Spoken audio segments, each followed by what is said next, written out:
Hi, and welcome to the first in a short series of conversations in relation to the key challenges faced by insurance firms at the moment. I'm joined today by my colleague Loka Venkatramana, Senior Consultant at Pathlight Associates. Loka, we've been talking quite a lot about some of the challenges, so let's start off with the most commercially strategic one, actually, the simplification opportunities for firms. And let me put the first obvious question to you, which is, firms are being challenged around whether to invoke the simplification options and whether that will attract additional regulatory scrutiny or whether to stay with business as usual as it is. Kind of how far can firms go, and what do you see the biggest key areas of focus for them when they make this decision? Thanks, John. So before firms start looking at simplification, they need to actually look at their risk assessment frameworks. They need to be confident that they have the necessary metrics in place to adequately assess their products and rate them according to their risk based on target market and the purpose and all that before they could even start thinking about simplifying the rules. And they also need to look at the distribution arrangement, the chain as a whole, and see how and where they are situated and how they are getting the data to make sure simplification is something that would actually work for them. Okay, so I guess what you're saying there in a nutshell then is simplification provides that opportunity for firms, but unless they have really thought through their end-to-end proposition, it's a risk to go ahead with that without being really clear that the simplification options you're going to take for those competitive advantages will actually align with the risks inherent in your business model.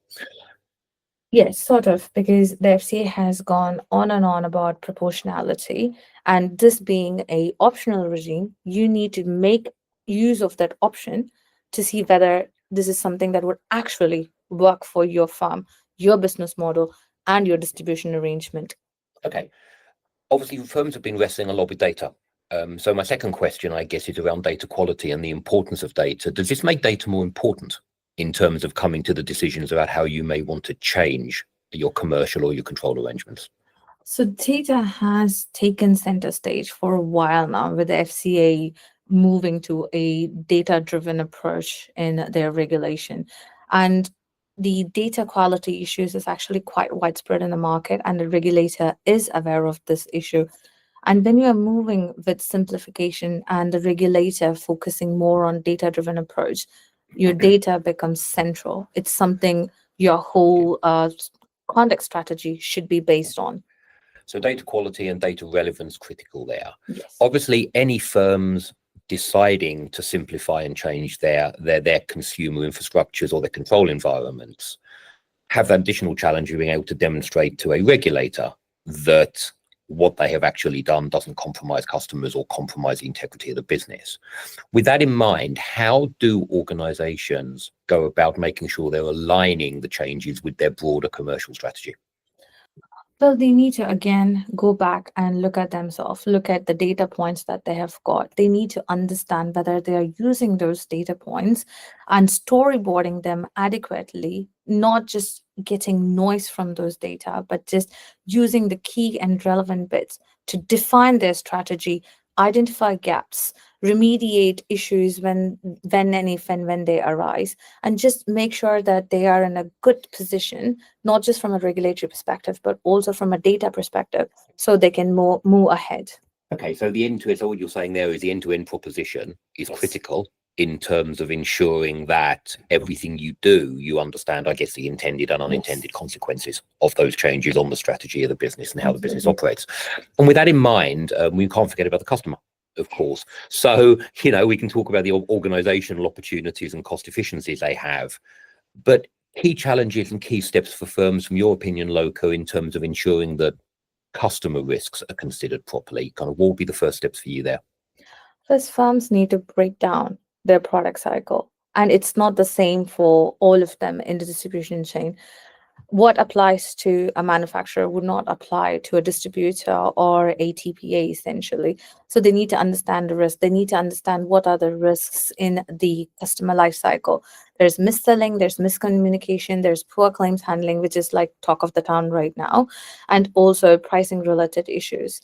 And a best way to actually implement simplification is to understand where these risks are present in the customer journey, how it applies to them, use data to remediate or put in essential controls, and then come back to their policy frameworks and look at it from a commercial perspective. Okay, so perhaps an opportunity maybe for a small investment, but actually for some potential longer term gain in terms of simplification and perhaps better customer outcomes as well. And that brings me on to my final point and final question actually, which is the role of the board in this. I mean, ultimately accountability for making commercial changes will sit with board level. How important is their role and how do you see the board acting to drive this forward on behalf of their business? So with the advent of consumer duty and even before that, with the advent of SMCR regulation, there's a lot of focus on senior managers to drive good customer outcome and to, be very customer centric and customer focused. Now the FCA has been quite vocal in the expectation of the board that they want board to be actually a decision-making authority which questions the information that's been provided to them, take a very risk-based approach. So if you are gonna, in your board report, paint a story that is absolutely different from what you are telling the regulator, there is a discord there. And that is something the FCA will pick up on, given that they are data-driven approach right now. So the board need to step in their game, and the organization also needs to support the board in their decision-making with adequate data, information, storyboarding, understanding their risk appetite. That's great, Loka. Thanks very much. And just to summarize for me, I think what I've heard there are a number of key takeaways. So the importance of the board driving this forward, the importance of alignment between commercial strategy, risk profile, consumer outcomes, the opportunity for firms who want to take advantage of this to rethink their data, make sure it's measuring the right thing, and take advantage of the opportunity whilst at the same time making sure that any simplification they take doesn't come at a cost of control. Yes, absolutely. Loka, that's been really interesting. Thanks very much. Thank you so much, JD.